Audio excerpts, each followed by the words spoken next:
Welcome everyone, internet weirdos. How you doing? This is John Boitnott. Hello, this is Anne Ahola Ward, who's welcoming of all internet weirdos and randos. You were talking to a friend who were looking to arrange to have a friend on the show, and you said he's like, who watches the show? And you said internet weirdos. But that was, I mean, I'm an internet weirdo. Me too. So Me as too. you, I know yeah, so it's self-referential, but I just didn't know how else to categorize our audience.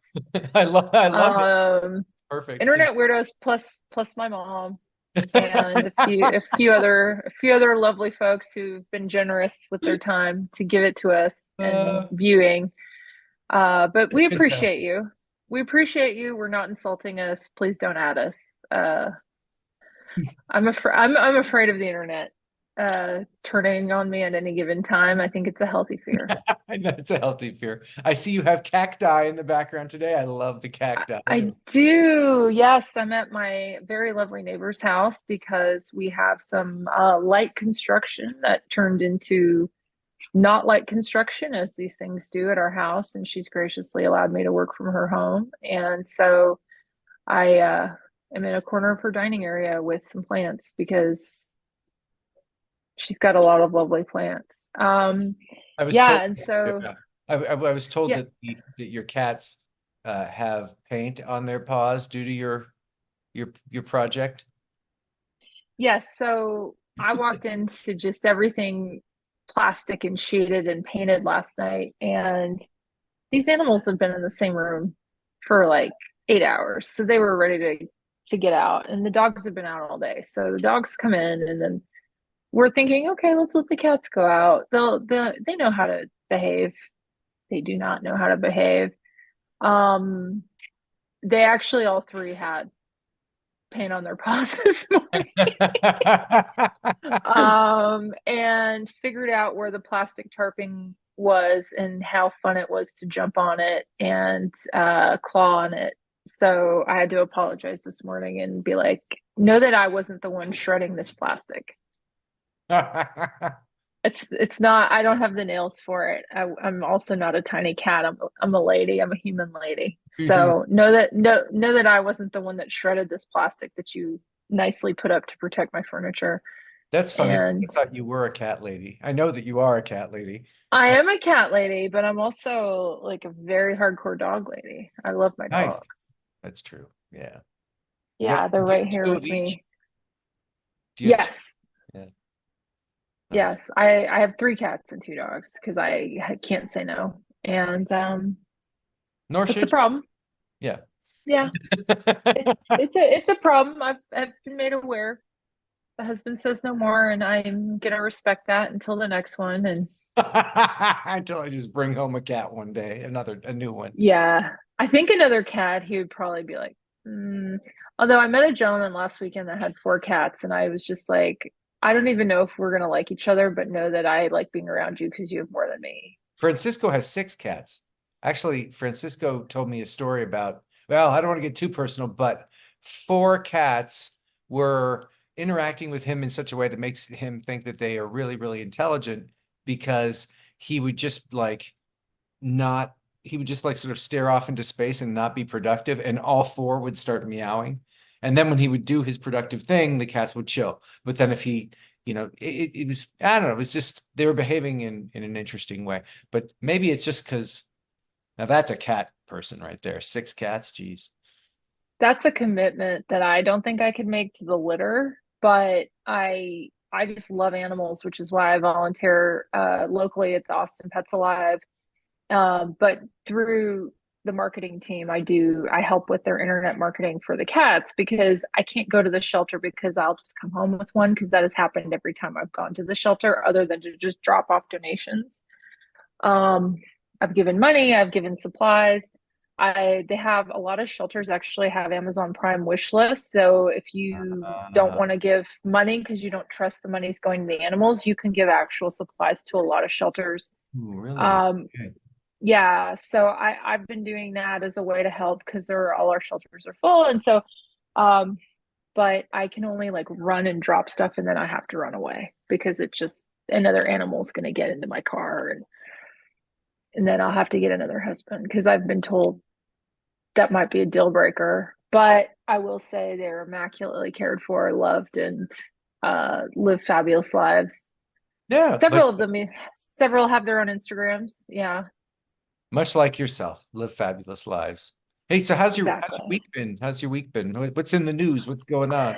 Yeah, so I think the thing that's on my mind right now is like, what is going on with Gemini and ChatGPT? And then there was another rumor that Gmail was being sunset that took to wildfire on social media. And I remember thinking that can't be true. And I look it up, and of course, it was something that had run rampant on social media because it's people don't think before they share, they don't check sources. I've been guilty of this. I know everybody, pretty much everybody has. And but this one I was like, ooh, that's going to affect my personal and my business, so I'm going to check into this. And if sure enough wasn't true. But because they've been announcing a lot of things lately, like changing the look and feel of our login page, Yeah. like I think it was easy fodder to get in because they do sunset things all the time that are absolutely useful. And you know I'm still mad about Google Reader when I think about it. But that wasn't true. I But like to blogger myself. yeah, but there was a lot of obvious, like there's been some general concerns about both Gemini and ChatGPT being just, the word I liked was goofy recently. And I think that, there's also some concern over the Reddit AI deal because, you know, all of their data is now going to be training data for Google. But I think the biggest story that bubbled up is that, you know, there was AI generating racially diverse Nazis. Yeah, And you sent me that link and I'm looking at it now and and even more, well, I actually almost started to laugh out loud, but had to stop because you were in the middle of saying something serious. When there's this sort of the images featuring diverse US senators from the 1800s, and there's an Asian man here, there's an Indian woman or a black woman speaking with a bunch of old-timey white dudes watching, and then of course there's an American Indian just completely dressed in regular American Indian clothing from, like living on the prairie clothing from that time, from 200 years ago. But with a senator's chair behind him. And so it's like, what is this thing doing? Anyway, oh, hello. I was looking at the. hey, I'm Winston. Hi, I'm a spoiled Winston. little I'm a spoiled little baby. And Yeah. I drive mommy crazy, but he's Yeah. he's my little boo. But he was milling around at my feet, so I thought, okay, well, clearly you're looking for your camera moment. I think it's a very like difficult thing, right? Because we, on one hand, like AI has historically, in the short time that the consumer world has been subject to understanding it and seeing it, it's honestly only amplified stereotypes. Yes. But in this case, there is almost like what people are saying is an overcorrection. And it's very clear that AI does not understand race. It's very clear that we may not have the right people in the room making these decisions, training these models. We may not be looking at the right data. It's not perfect. I do think that if you're looking for AI generated Nazis, like you're still getting Nazis. Like that's not going to be like a pleasant thing. Like, was there going to be a result where you were looking for Nazis and going, "Oh, great, I got those Nazi pics"? Like, I just think that people are testing it, and they should. I think we should be challenging these things, but I think these edge cases are just going to continue to make headlines. And I don't think that. I think Google apologized, which was the right thing to do. I think they're going to try and figure out a way around this, but I think as this, what you smell, buddy?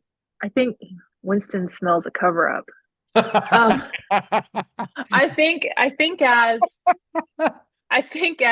this gets discovered and used, we're going to continue to see this. And so I think we always have to look a little bit deeper than the headlines to understand why these things matter. And I think that we have to know that there are people that are testing this with the explicit purpose of getting these headlines, and understanding that for every upsetting one, there's probably 100 that are just maybe weird or awkward, or used in an ad by a business. Like I use, we use tools and to help clients get good products for work products. Like we use Midjourney. We Yeah. disclose it. We disclose it, which is, I think, what you should do, because in marketing AI companies, like, it's not unfair to use AI images, right? Because it's part and parcel of what we're doing. And but I think the trick is to always disclose. But I know you had your own experience, if you want to talk about.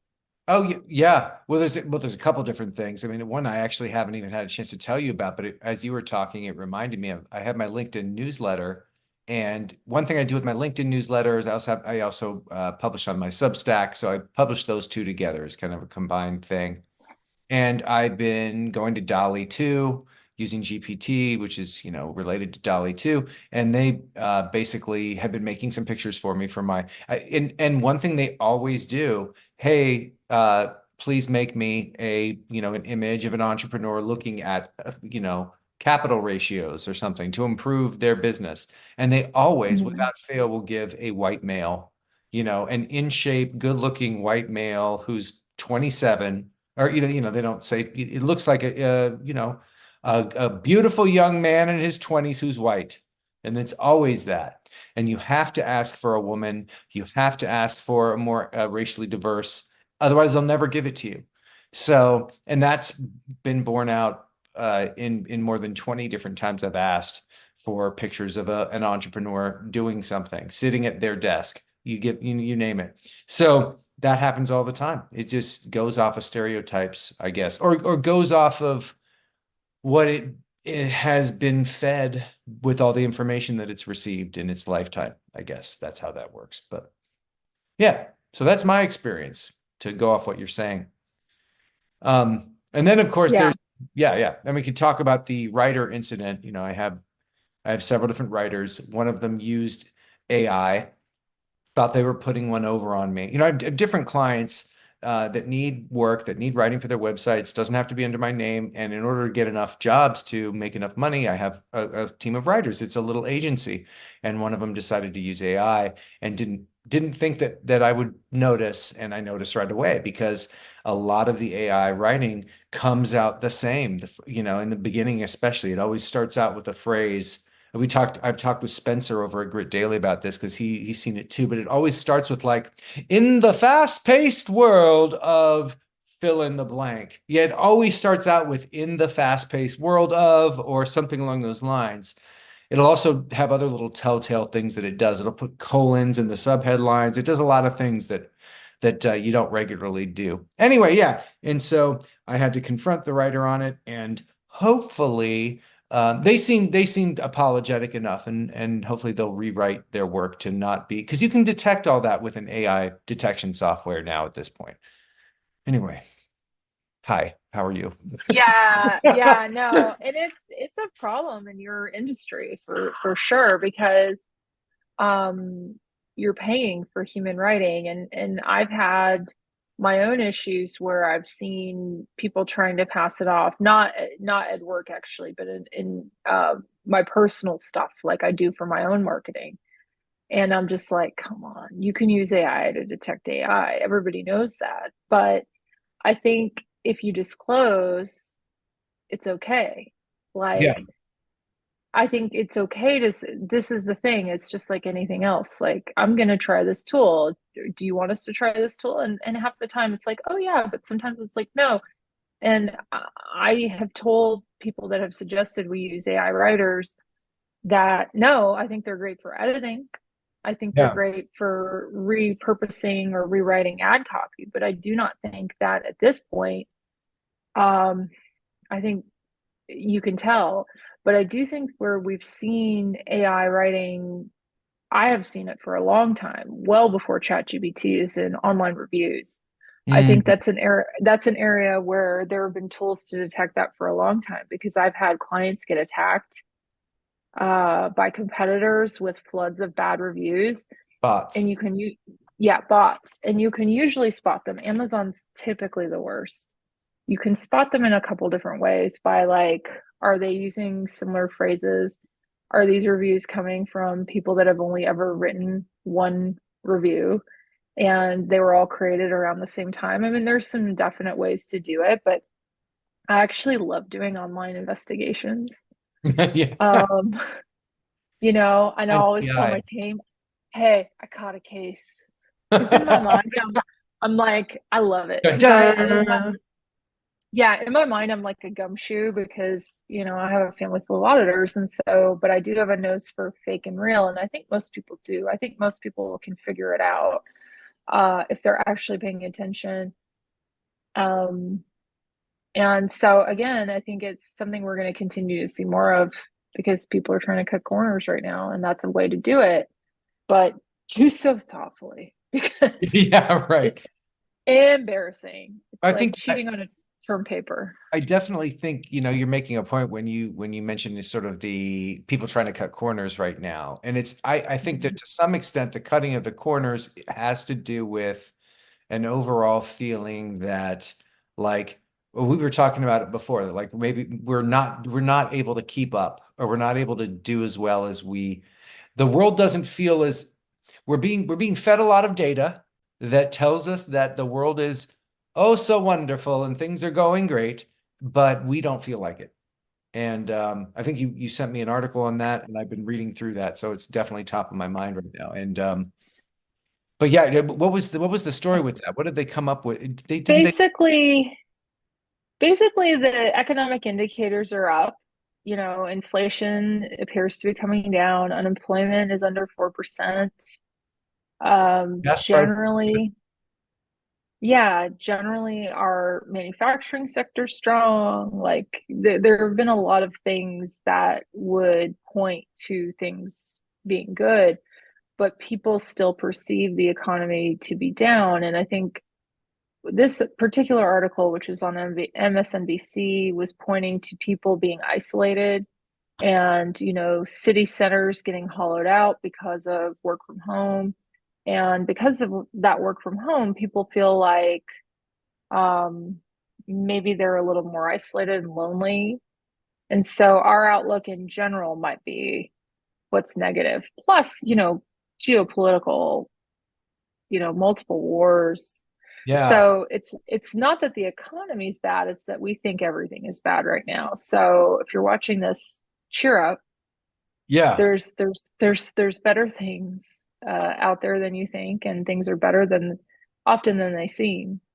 But it's interesting that has taken root specifically for the economy.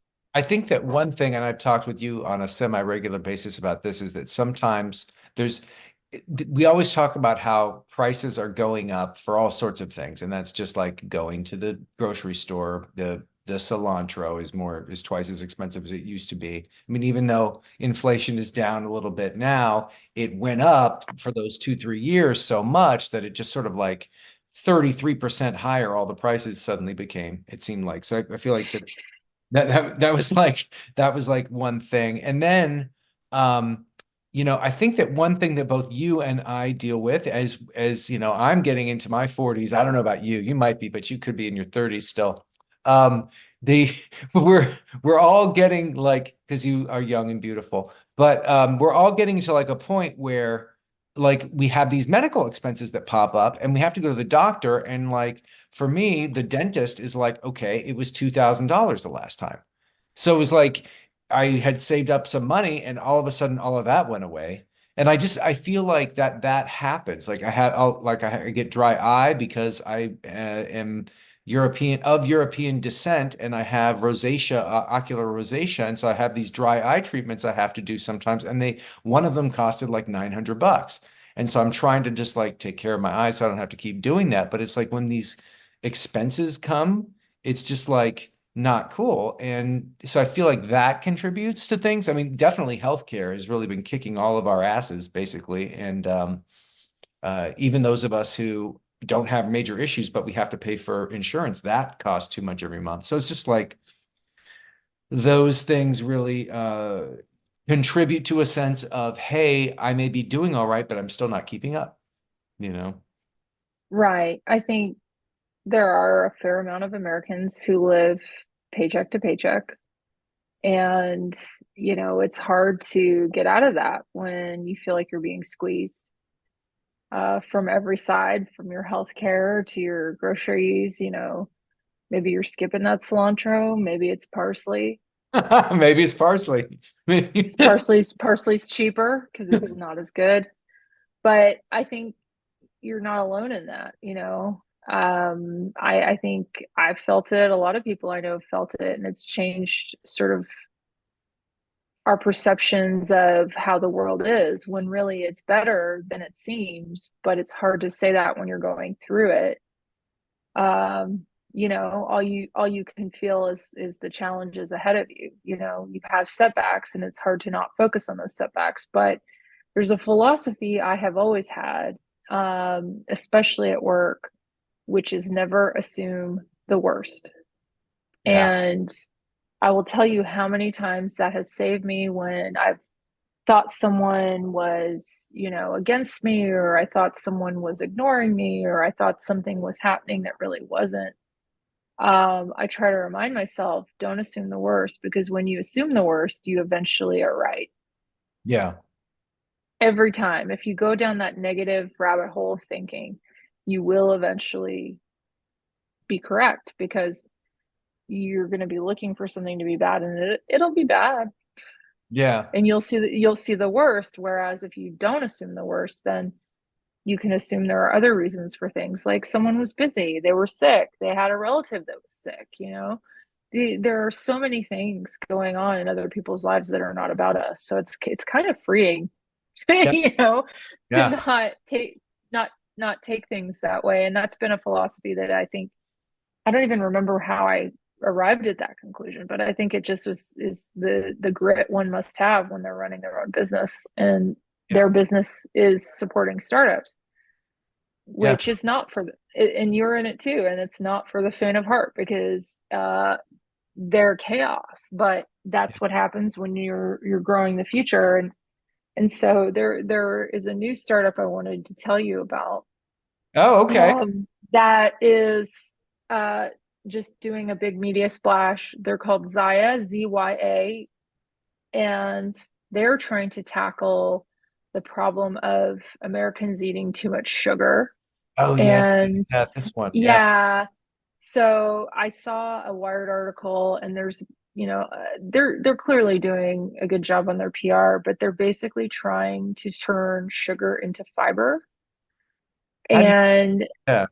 there's no explanation in the article at all scientifically how they're doing it. I'm just like, okay, all Right? right, let's do this. Yeah, because, fiber is obviously better for you than sugar, but I don't understand the science of it at all, and nor does the article explain.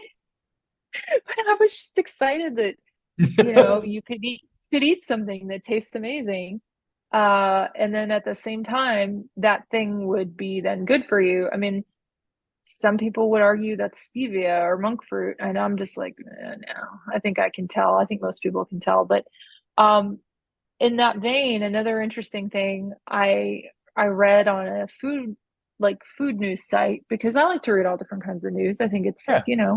interesting. You never know. Yeah. Apparently that vanilla chocolate chip is fallen from one of America's Oh, I favorite saw ice cream that. flavors. Yeah. Yeah. And it's now so unpopular that it's a seasonal, most ice cream places have it as a seasonal flavor. And I'm like, what did happen to you, vanilla chocolate chip? Well, for me, I know what happened was I ended up long ago switching to cookies and cream and doing a little vanilla chocolate chip here and there, but it was never my favorite because there just wasn't enough to it. All these other designer flavors have come out too. But yeah. Right. Exactly. Yeah. And then you got your new hot kid on this block, the gelatos, Oh, yeah. and the pink berries, and the Yeah. you know There's The yogurt choppies with an E at the end, ye olde yeah, choppy. yeah, it's a harsh climate. Even the ice cream is struggling. So that's how you know the world is getting hard. Even ice cream doesn't have an auto sell anymore. I mean, maybe if they all become fiber. Yeah, no, there's all these new flavors like butternut, butterscotch, whipped cream with a soup on of, you know, Lavender, la- lavender. yeah, yes, you got to have lavender. And I I don't want to eat lavender. I don't want to eat lavender. can I'm just smell it gonna in the say bathroom. that. It's fine. Uh, Yeah, exactly. Oh, it's an aromatic. It's an aromatic. Great. Why is it in my food? right? Yeah, no, it Well, shouldn't there's really be a thing at all. and there's a water bottle that I forget the name of that has like scent cartridges so that you smell scents of fruits before you drink water, and then you feel like you're having flavored water because your nose is tricking your mouth. And I'm not on board with that. I'm just gonna say it. I've never been a fan of the lavender. I remember trying Fortunately, a lot of these places just let you have a sample. You can have the sample. You can be like, "Yep, come Oh, I bet you're a big sampler. You know it." I do If try they're two not or busy, three. if they're not busy, I'll do it. Yeah, if they're not like a line behind me, I'll do It depends on the look I get from the person I'm interacting with at the counter. it. If they're like, oh, not enough, then I keep it to just one, right? But if they're like, hey, try this one, and they're all excited, I'm like, yeah, baby, let's go, and we have a whole thing. If they're down to clown, you are too. Exactly, exactly. Speaking of clowns, Zuckerberg. No, should I get to the Zuckerberg story? No, sorry. Yeah, are we subbing him in for Elon this week? Because I'm fine with that. I have more beef with him anyway. But yeah, yeah, I think we should talk about it because it's weird and it's yeah. Well, he's seeking to out himself from the law. Oh, he's seeking to out himself. No, not that way. He's trying to get out of lawsuits blaming him for Instagram addiction with the kids out there. And he basically is seeking to avoid being held personally liable in 24 lawsuits accusing Meta and other social media companies of addicting children to their products. He holding him personally responsible may be a challenge because of a corporate law tradition of shielding executives from liability, especially at larger companies where decision making is often layered. And a victory against him could encourage claims against other CEOs in mass personal injury litigation. What I'm kind of getting by reading the tea leaves here a little bit is that he'll probably be able to get himself out of this, just like so many other heads of big companies. I mean, because there might be enough gray area there to sort of say, okay, you can't really blame him for personally addicting all the kids out there to Instagram. And what I would say that is that, yeah, I suppose that's probably right, but there should be some kind of parking ticket we can give him, force him to pay $40 million to the twins again. What were the twins' name? I forgot the twins. Who Oh yeah, remember them? The ones the that came up with yeah, they came gosh. they came up with the idea of the Facebook in the first place. And he was, yeah, anyway, all of that. But Yeah, why is that the the Winkelwas. Winkle I was starting to look it up. I'm not gonna lie. I was starting to Wait look it for up it. All because I I know. was like, yeah, I was like wink I had the W, but I couldn't quite think about it. But yeah, I mean, I think I do agree there should be some penalty, but he would also not be alone, Yeah. right? Because look at a kid with an iPad, right? Like you got to rip that right out of them, and that's gaming. That's Yeah. I that's all sorts of things. Teenage girls had and boys had body image issues before Instagram. I think Instagram accelerated it to some degree for young women and men. You know what? Um, Oh, not to interrupt you, but you know what this is reminding me of? How Gen Z is. I'm sure you had to have heard about this, but Gen Z is into the what kind of phones did we have when we were kids? The regular landline phones. The Gen Z has decided that they're more into the landline phones because they're sick of the anxiety that comes from the addiction of to social media and all of these things. So there's been this greater number of Gen Zers who are like into the landline, you know? Well, after the AT&T outage this week, I think that's very fair to, I've thought about having a landline just in case of emergencies and, Yeah. power outages. I don't have a printout of all the phone numbers, but I there's like three phone numbers I have memorized, one of which is my mom's and my husband's. So Yeah. I could get those key people. But yeah, I mean, I kind of like that though. I like that there is like they're going back to retro because, my new thing with clients and with my team is if something feels like it's getting too complicated, I'm just like, let's get on a quick call. Yep. If this is gonna require 15 Slack messages, we could just get on a phone and we could just talk. Yeah. I think that it's met with some resistance, but then it's like, oh yeah, wait, we got that thing done in like 4 seconds. Like a 2 minute conversation is often more. So it's like, hey, well, maybe we go back to the things that we knew worked Yeah. versus async, which is code for I don't want to talk to you right now. Yeah. And we all have those days, right, where we don't want to talk, and that's okay. But it's Yeah. like it's actually more productive to have a face to face usually or a phone conversation than 100 Slack messages. No, And I for one feel tethered to it some days. Some days I just want to shut it off. yeah, Um, sure. and I don't want those messages on weekends, and I don't want those. It's just sort of brutal. So I respect them for that. But back to Zuckerberg, I do think Yes. that he's definitely not alone Yeah. in in the fact that he's culpable for peddling these things. I think, I'm more interested in the specifics of how this addiction happened. Was it, manipulation and ads? Were there things that were controls that were surpassed, like parental controls? Like if there was like malfeasance, then I think we should really pursue it. But if it's just the platform itself being addictive, like that's every game, that's every e-commerce site. That's like did they how did they go above and beyond the others would be my question. Yeah. But I don't think it's a bad conversation to have because if they're not culpable for this, who is? Yeah. I mean, it feels Like, like there's some complex layering, as the article said. It's a complex layering of decisions over time, different people. Zuckerberg mm, obviously was in on a lot of those decisions, some, mm-hmm. and so it's this labyrinth, this as David Bowie would say. Yes. And the final thing I will say is that internet, I loved you this week for the mimification of those awkward Mark Zuckerberg UFC memes. There were some fantastic hot takes on it that I enjoyed.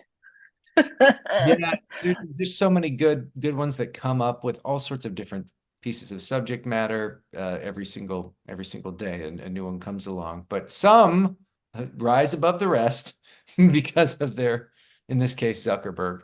But yeah, I think I would like to just hear what has John been watching this week.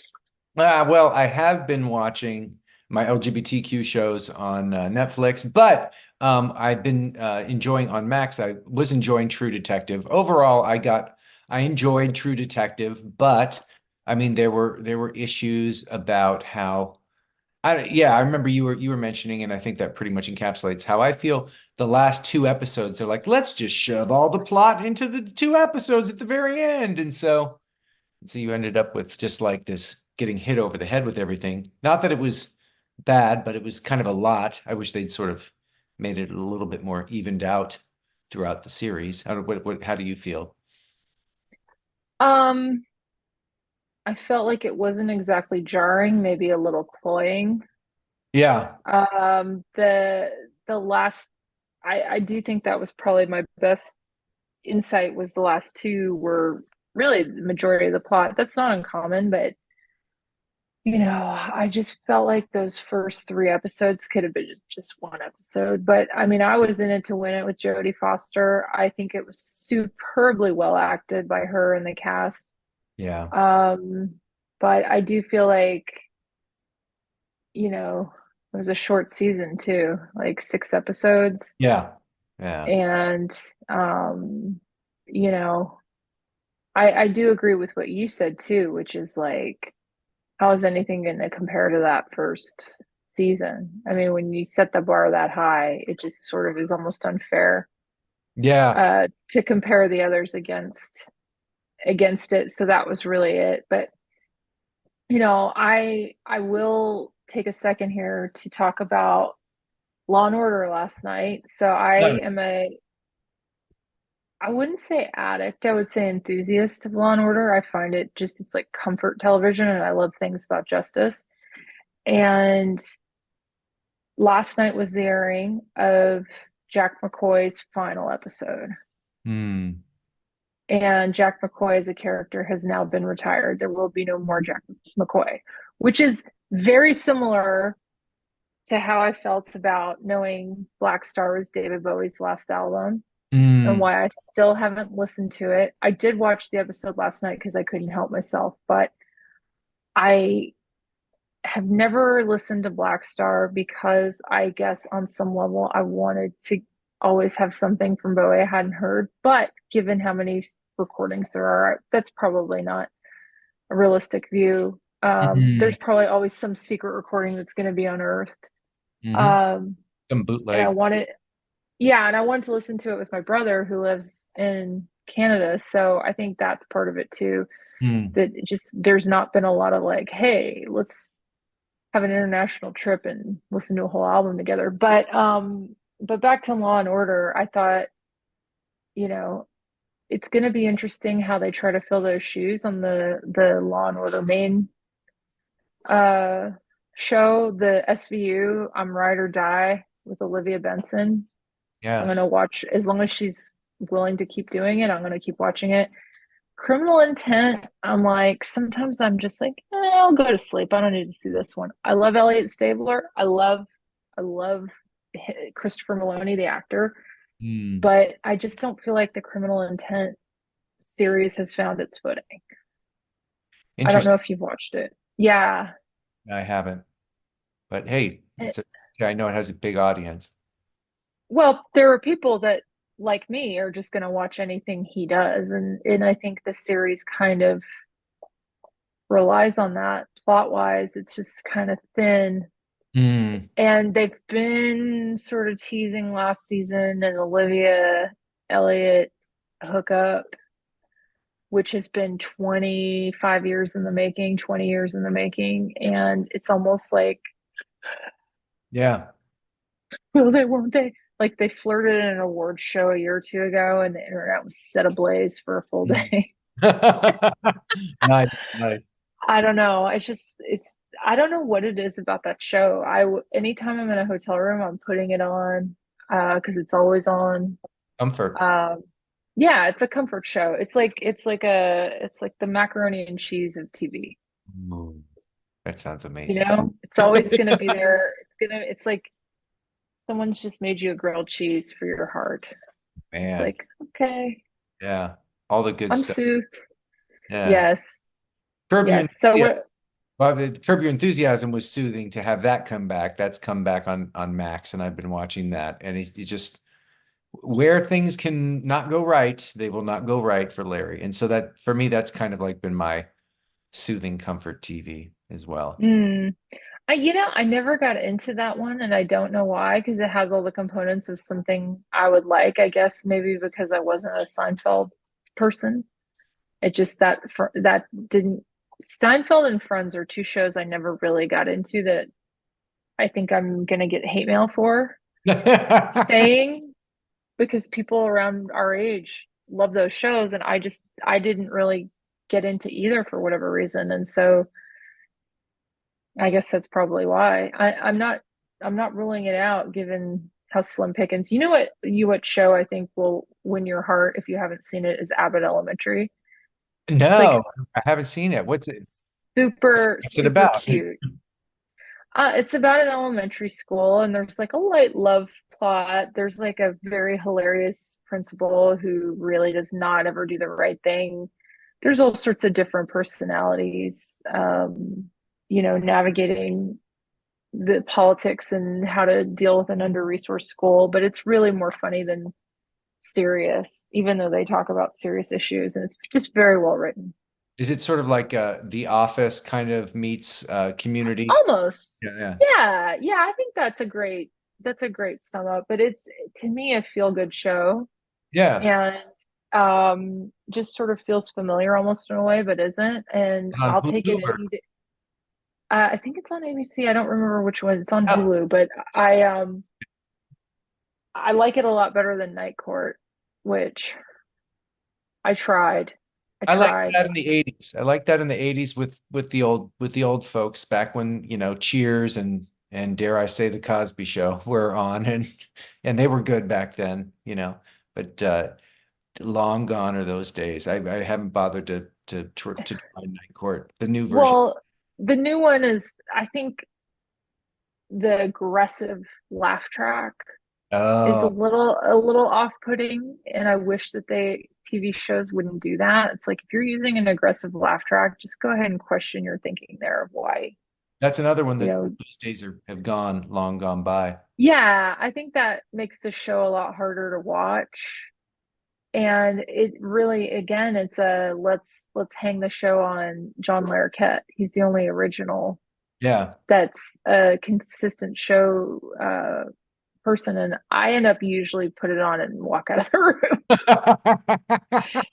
And then my husband's like, "Thanks, thanks." Yeah, yeah. But the only other show I could point to is there's this like thruple reality show on Peacock Oh, that interesting. is that is just pure drama, and it's bad. It's so bad, but it's like a so bad it's good. And Yes. they really heavily therapize the people. Oh, interesting. Like they drag them into like a lot of therapy sessions, and so there's like the couple that clearly has never done it but is like, sure, okay, we'll try it, and is like Yeah. kind of like not really ready for it, but like, okay, we're trying this. Like they wanted to go on the trip, and be in the show. And then there's the couple that's done a lot of it, a lot of this throuple stuff, and then just clearly wanted to keep doing it. And, and then the woman's clearly not okay with it, but keeps saying how okay with it she is. So it's just, Yeah. there's just a lot of that, but it's like, what a weird concept for a show. That's Um, you might have to check that out. and there's an LGBTQ element to it. Yeah. I would say it skews towards, the straight audience, I think, but I don't know. There's something to grab onto if you want to just see some mindless drama. Nice. Yeah. Sometimes it's built, edited to be dramatic. Yeah. Yeah, yeah, it's like a junk food. I Since we're love it. just talking food today, yeah, Yeah, it's right. just junk food for your. It's like Funyuns for your Ooh. brain. Yeah, yeah, yeah. Chocolate covered almonds, maybe. Something like that could be good. That's like dancing as a health food though. That's like Yes. Yeah, I yeah, cannot. My husband yeah. loves such a sweet tooth, and I try to pass off these like dark chocolate almonds, and he's like, No, no, no. He's too smart for no. I know that's yeah, exactly. I know there's less sugar in this. that. All Well, right. I guess we got to get back to our busy days and maybe we've rifled through the bric-a-brac drawer a little all The milieu of the internet. Yes. I wanted to talk about zaddies, but I don't know. I don't think we have enough time. I mean, I I think we have like 30 seconds for zaddies. well, all I know is Pedro Pascal. Once I learned he was a zaddy, I was like, oh, okay, I'm interested in This zaddies. suddenly makes sense to me and I'm into it. Yes. Yeah. Yeah. Because Yeah. you had brought it up and you're like zaddy this and zaddy that. I'm like, wait, what's a zaddy? But I did a little research and I figured it out after you brought it up, and it all makes sense now. Well, they did a Zaddy Cam at the People's Choice Awards, and Tom Hiddleston had a very funny, awkward moment, and I think he's very easy on the eyes. So they had a Zaddy Cam, and I'm like, oh, I guess this is everyone's saying Zaddy now. I'm fine with it. So Zaddy for our less internet inclined terminology people is Yeah. like a hotter older man. Yeah. And what is the expression for a hotter older woman, by the way? Is it? it's cougar? Is it still cougar? Oh, Because I was going to say, cougars is it Zami? I don't know. call me. Maybe. I don't know the origination of Zaddy, but I Yeah. like it and I'm gonna keep saying it. But I think the women need an equivalent. I think let's get to work on that. Advocate for the creation of a Zami, but not zombie, because that sounds like zombie, and that's not going to work. Yeah, yeah, exactly. We got to do better than cougar because cougar implies we're going after the cubs, right? There's a lot of Um, with cougar, yeah, exactly. What is a cougar going after a zaddy? Like, what is right? that? That doesn't fit because the zeitgeist has already decided what a cougar is. Yes. Yeah. It's got to be something different. It's got to be something different. Something more respectful. Internet, exactly. Something of the level of fun to say is zaddy. So I'm gonna say internet, get working. Yeah. Get Put it on. in the Do magic. jazz hand. Do your jazz hands. Yeah. Let's Yeah. make it happen. And we appreciate your service. Yeah. As always. And we will, sort through the bric-a-brac at the other end after you've done your job. Yes, exactly. Thank you for tuning in to number 6, Computer Yes. AF. Number 6. See, And yeah, this is we've done this 6 times and we're gonna keep doing it. So thank you for keep watching. We love your comments. We'd love to get fan mail from someone other than my mom. So thank you. or Alex in Florida. All right. Take care, Yes. everyone. Thank you. Have a great everything. Yes.